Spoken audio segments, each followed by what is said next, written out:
الحمدللہ رب العالمین والصلاة والسلام علی سید المرسلین۔ علم دین سیکھنے کی کیا ہی بات ہے۔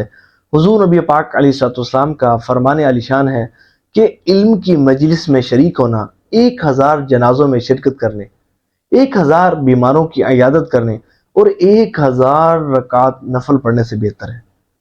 سبحان اللہ۔ آج تو علم دین سیکھنا بہت ہی زیادہ آسان ہے۔ کسی بھی جامعہ میں آپ ایڈمیشن لیں اور 8 سالوں میں درس نظامی عالم کورس کمپلیٹ ہو جاتا ہے۔ دیکھیے پہلے جو ہے وہ ہمارے بزرگان دین رحمہم اللہ المبین نے بہت زیادہ مشقتیں برداشت کی ہیں۔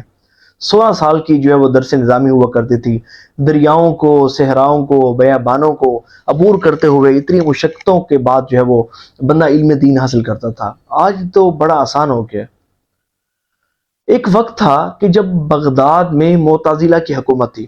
ہو جاتا ہے کبھی کبھار جو ہے وہ باطل فرقے بھی جو ہے وہ تخت نشین ہو جاتے ہیں، تو انہوں نے حضرت امام احمد بن حنبل رحمۃ اللہ تعالی علیہ کو قید کیا، ظلم و ستم بھی کیا، اور اس شرط پر آپ کو رہا کیا کہ آپ کسی کو علم دین نہیں پڑھائیں گے، کسی کو کوئی مسئلہ نہیں بتائیں گے، تدریس نہیں کریں گے، گھر میں بھی کسی کو نہیں بلائیں گے اور کسی کو نہیں پڑھائیں گے۔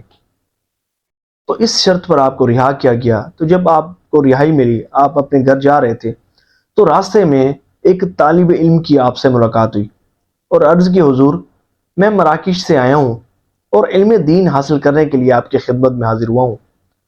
تو آپ رحمۃ اللہ تعالی علیہ نے فرمایا کہ بھائی مجھے تو ایک قسم کا بین کیا گیا ہے، میں تو علم دین نہیں پڑھا سکتا، کسی کو مسئلہ بھی نہیں بتا سکتا، میں تو تدریس نہیں کر سکتا۔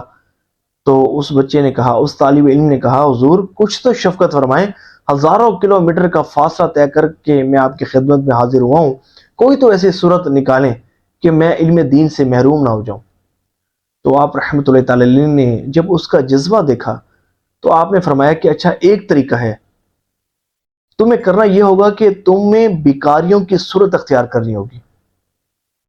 تم بھیک مانگتے مانگتے میرے دروازے پر آؤ گے، بھیک لینا نہیں، کیونکہ بلا اجازت شرعی جو ہے وہ بھیک لینا حرام ہے، بلا عذر شرعی جو ہے وہ بغیر حاجت کے بھیک لینا حرام ہے۔ تم بھیک لینا نہ، لیکن صدا بلند کرتے ہوئے کہ اللہ کے نام پر دے دو۔ یہ بھیک مانگتے مانگتے تم جو ہے وہ میرے دروازے پر آنا تو صدا بلند کرنا کہ اللہ کے نام پر کھانا دے دو، پانی دے دو، روٹی دے دو، پیسے دے دو، تو میں دروازے کے اندر سے ہی تمہیں پڑھا دیا کروں گا۔